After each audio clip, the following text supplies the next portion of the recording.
Hey, good afternoon, everybody. I hope you're having a spectacular week and that all of your holiday season preparations are going really smooth. Hopefully, you've got all your Christmas shopping done if that's something that you do, so that you can enjoy these next couple weeks. I am slightly joking because I have a strong feeling most people are not in that position, but that's okay. Learn about Amazon. Amazon is the best. I do not really go shopping anymore to stores for presents. I just order on Amazon, get it shipped to my house, and save all the drama of parking and all the crowds. So hopefully you are making good progress towards your holiday goals there. Today, I wanted to do something. Well, I should actually, let me take a step back. For those that are new to the group, my name is Jason J. Hamilton. I am a Chartered Retirement Planning Counselor and the admin of this group. Every Sunday at 2 p.m., we do a training here of some sort that's going to help you increase your knowledge and take one step closer to retiring with confidence. So that's what we're going to be doing today. If you want to check on some of the old videos, you can go under the videos tab, and they're all stored there. And you can sit there and watch for hours and hours and hours at this point if you want to work on your retirement game plan in your free time. So outside of that, today I wanted to do something a little different, I guess, than we've been doing lately. We've been getting pretty advanced in some of the topics that we've spoken about. I've gotten a few messages and a few comments that some folks just need help figuring out like what the first step is and where they should be even starting when it comes to getting the retirement plan in order and making sure that they are in the right place, so that when they do transition over or crossover is what I meant to say to retirement, that they have a good foundation. So that's what we're going to talk about today. But before we do this, I do want to share something with you. It's really a heads up. Honestly, unfortunately, I wish I would have brought it to you later. I didn't even realize that it was going to be this big of a problem. But there's something that I want to make you aware of before the end of the year and before tax season, that if you are a W-2 employee, that may affect the taxes you have to pay next year by April. So at least if you know now, you can do your calculations and be prepared for that. So what I want to talk about is, as we all know, last year Congress or the government introduced the TCJA, or the Tax Cut and Jobs Act, which essentially lowered taxes for most people. It's either neutral or lower taxes for most people. What they also did was on the withholdings tables, they made some adjustments to withholdings so that it would align, right, with the new tax brackets and with the new marginal tax amount. So what that is causing, and I've been hearing this in the financial advisor community, which is why I'm bringing it up to you so that you can double check on it for yourself and be prepared, is that those withholdings, that if you didn't update them, right, if you didn't update them from 2017 to 2018, that even though the amount of tax you are required to pay may be less, the way the withholdings tables were adjusted, that even though you technically might have paid less this year in taxes, that you may have a tax bill in April or by April, whenever you do decide to file your taxes. So it doesn't mean that you necessarily paid more in taxes, but you may have under withheld throughout the year, so that by the end of the year now, you may end up having a tax bill next year that you have to pay out of pocket that you weren't prepared for. So I wanted to bring that to you. The best thing you could do is get your most recent pay stub, Google IRS withholdings calculator, type in the amount you've made year to date, and compare to the withholdings you have and what it says on the IRS withholdings calculator to see if you're going to owe more tax than you think. Okay, so I want you to be really careful with that and just be aware of that, because I think that's going to be helpful. Social Security, if you're on Social Security already, that portion is not that big of an issue because you just select a flat percentage for that typically. So I think it's like it went from 10, 15 and up to now it's 10, 12, 22, 24. So if you're already taking Social Security and retired, that might not be a problem. But if you are retired and you are receiving a pension, okay, so a pension is taxed similar to W-2 income.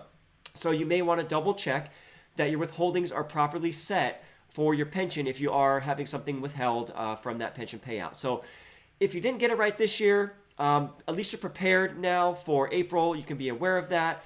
and for 2019 to make sure you get that adjusted so that next year, ideally you don't really want to receive a big tax return, because that means you're just letting the government borrow your money all year at a 0% interest rate.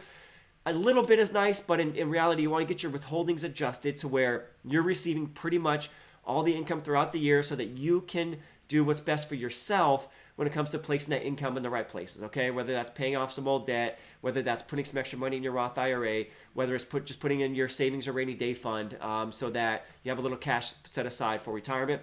I would rather see you making these decisions on the withholdings, on what you do with the money throughout the year versus the IRS getting to borrow it all year, and then you get this massive tax return in April every year. Don't think that's really a good way to go about it. So double check that, guys. Just if you Google IRS withholding calculator, get your most recent pay stub, put in the withholding calculator what you have paid this year so far, and see if you are going to either owe money or if you're going to be in the clear, and make sure that was done properly. Okay. So hopefully that is helpful to you. And as I did say in the description, I do want to take a step back, right? We've been getting into some, relatively, we can go a lot more technical, right? But we've been getting into some relatively technical topics, talking about different income streams of retirement, different types of annuities, tax planning, all these types of things that we've been getting into. I've gotten quite a few comments lately from folks that just want, they just don't even know where to start. They don't know what the first step is. They're about a year, 2, 5 years or less from retirement, and they don't know what to do to start. Okay, so I want to take a step back, and I just wanted to start with the absolute basic first step that I think you should do if you're considering retirement, to make sure that you are getting on track and you're aware of what your situation really is and what you should be doing. Okay, so I'm getting someone commenting that you can hear me but not see me. If there is a problem with that, please let me know. It looks like it's all fine on my side. So hopefully if you can at least hear me, that's probably good enough.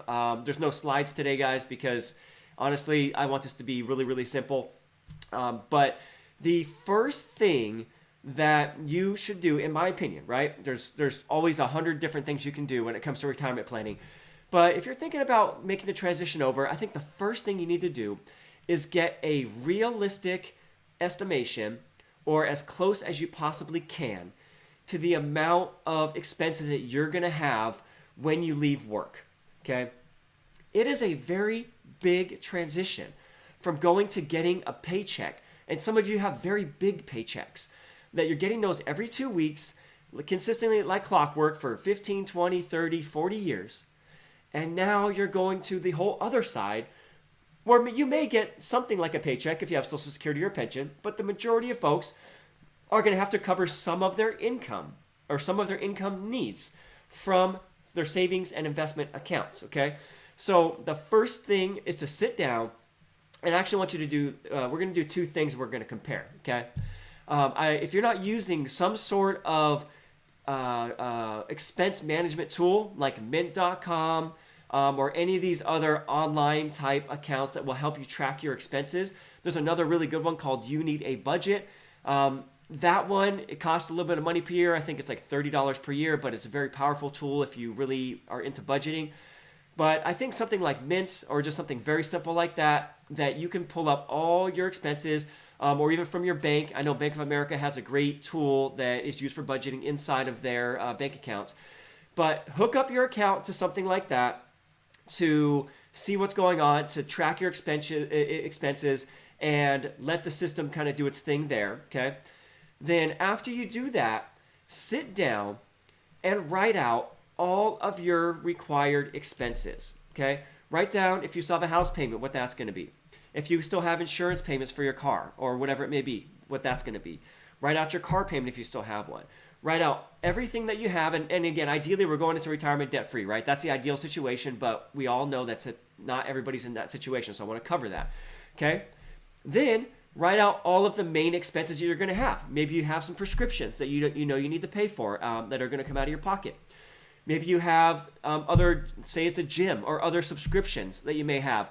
A big retirement savings thing that you could really do is just go into your bank account and figure out all of these recurring subscriptions you may be on. You may be paying for a gym that you haven't gone to in 2 years. If you're not going to go, which I think you should, by the way, go get some exercise. It's good for you. But if you're not going to go, get that expense off of your account so that you can get your required expenses as low as possible, so that it makes it a little bit easier to transition. But get account of everything you have to pay on a regular basis. So all your insurances, any subscriptions, anything like that. Okay, get that all written out.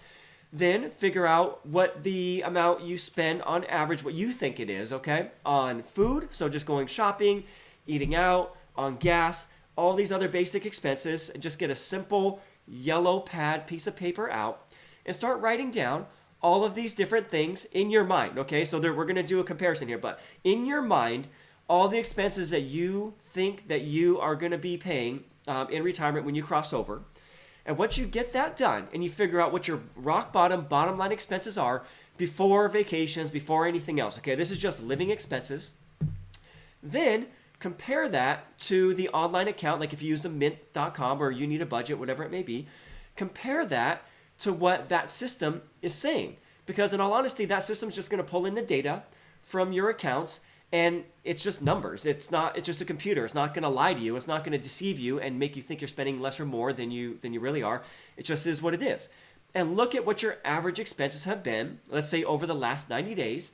This is the first thing I really do with clients when we're getting set up, is I have you hook into the software that I use that has a budget and expense tracking portion of it. And we see what's the average you've been spending over the last 90 days, okay? So compare between those two, and then also take a look and just, maybe you had a large expense that's not common. You had to fix something big on the car, you had to fix something big in the house. There was a random expense that was in there. Make sure you take those out, because that's not what we're trying to do here. But what we really want to figure out is, what do we need as a bottom line spending level just to be comfortable? Just to have our major expenses taken care of outside of anything extra we want to do, okay? That, I think, is just a really, really good first step to take when it comes to thinking about the transition into retirement, okay? And when you look at what you've done online, what you've actually spent online through something like Mint, subtracting any sort of big abnormal expenses, compared to what you've written down, if they line up, then that is great. But if they don't line up, then you really probably should dig in and see what the extra expenses are that you're not really aware of, that you're not right, that even though you've written everything down on paper, that you're missing on a monthly basis, because those are the little ticking time bombs that they seem small now. $200, $300, $400 a month. They seem small early in retirement. But covering that need throughout retirement, if it's not planned for, because that's just your normal spending behavior, can really be a ticking time bomb to running out of money later and having that bomb go off down the road when it's too late to fix it, okay? So it's really important to understand what your normal, comfortable set of living expenses is, okay? So you start there, and then once you have that done, then you have a foundation of what you need to cover, and then you can figure out, okay, well, if you're going to take Social Security, and you're going to have that guaranteed payment, right, that's going to be coming in, then you could take the number that you need to cover your expenses, and you subtract the dollar amount that's coming from Social Security, and then whatever is left over, now you need to cover that from your cash flow from your different retirement sources. So if you have a pension, great, then we can subtract that as well. But if you don't have a pension, then you have to look at, okay, well, how much am I going to have to draw from my savings and investment accounts to cover my base expenses? Once you get that number, then it's great to run and see, okay, well, what are the chances of me not running out of money over the next 35, 40 years that you're in retirement? If you have a good foundation there, then you're starting to look pretty solid towards making the transition into retirement, okay? Once you know you got that covered, and that's a whole nother subject in itself, we'll kind of get into that a little bit later, then you want to figure out is, what's the most efficient way that I can cover that gap between, if you have zero to Social Security and then Social Security to your top line expense needs, what's the most efficient way you can cover this gap in here? Is it going to be to take from your taxable accounts first, then your tax deferred, then your tax free like a Roth account? Or is it going to make more sense to keep some money and take a little bit from each of the accounts, right? So doing these calculations pretty easily, if you get that right, can add $100,000+ of retirement income simply because of the order you withdrew from your accounts, okay? In the last couple of weeks, I've seen $200,000, $300,000, and even $500,000 of expected additional tax-adjusted wealth by withdrawing from accounts in the right order, okay? So that, again, is a whole nother subject in itself, and it needs to be a separate training, but at the same time, and that's a very individual answer, and it depends on your income sources and then also your lifestyle and other things you're trying to cover when it comes to your retirement lifestyle. So just to summarize, guys, I want to make this a real quick training, but I want to make sure that you understand the first step is to make sure you're on track and you have a good understanding of what you're going to need to cover your basic lifestyle. And then from there, you can figure out the extra. But I like to start with just the basic lifestyle and make sure you're going to be comfortable to transition, okay? So I'm going to jump in. I see some questions here. I want to see if there's anything that I can do to help you out. Let's see if I can add this one here to our broadcast because I got this cool thing here that lets me do that. Okay, so I've done all that. Let me see if this is extended. I've done all that, but my main concern is I have no idea how much medical, dental, vision is going to cost. Okay, well, here's the great thing. You can actually figure these things out, okay? Honestly, it's a little weird at the moment. So if you're more than like 2, 3, or 4 years out, you have to really stay on top of this. But if you're going to be transitioning in this next year, it looks like currently ACA or the Obamacare plans or the metal plans, you know, the bronze, silver, gold, whatever you like to call them, it looks like those are in place for this year, okay? There was just a ruling from I guess it was a federal judge in Texas. Correct me if I'm wrong. I don't know. At least I know it was a judge in Texas. And then you got our president here tweeting that Obamacare is unconstitutional.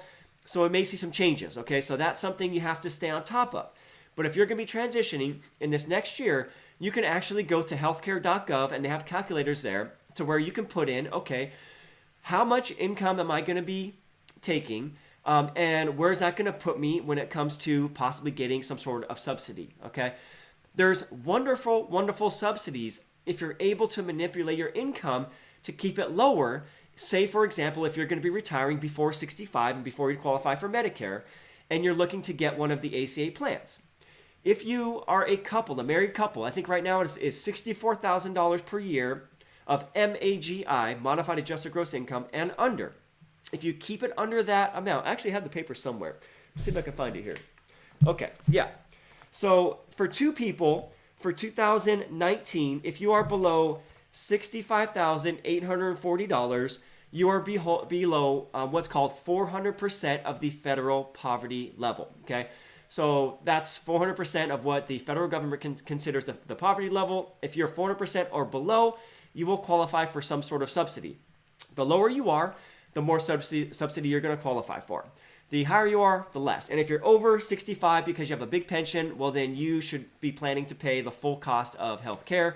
And so that can really, really put a wrench in some people's retirement plans. So, but I can't see the name here. The system doesn't let me do that. I can look it up later. But thanks for that question. I think it was a really good question. And see if there's any other questions in here I can answer for you on this subject. But if you want to know the federal poverty level for 2019, again, just go to Google, type in federal poverty level 2019. You should be able to pull up something there. I believe I've put this attachment somewhere in the files as well. If I haven't, maybe I can add it there for you. So, but anyways, guys, hopefully this was helpful for you, and hopefully this helped you out today to get the first start and do the first simple step, because I know I've been getting some more questions lately about saying, hey, let's take a step back and go more basic because I don't even know where to start, okay? So takeaways from today: hook your bank account if you're comfortable, okay? If you're not comfortable, you can do this on your own, just all manually, that's okay.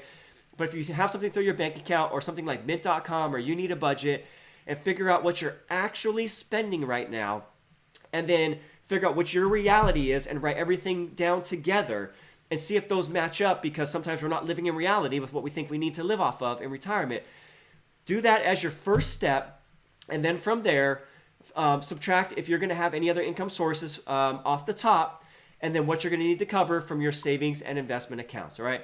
Hopefully that was helpful for you guys today. I think if you just do this week, it's a really good first step. And I think starting back here at the beginning and then building back up is going to be really good for us over time.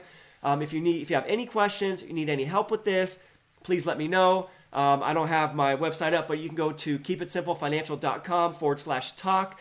I am not taking any more clients for this year. I am starting doing a wait list already for January of next year to be onboarding people. If you're interested in getting some help with your retirement plan anytime this year, definitely recommend scheduling a complimentary call with me and discussing if I think I can help you at the end of the day. So I want to do everything I can to get you on the right track. So if we schedule time, I will spend about 45 minutes with you to an hour getting you a step-by-step game plan that if you want to execute on your own, wonderful, no problem. If you want my help, then we can discuss that. So that's what we do on these calls.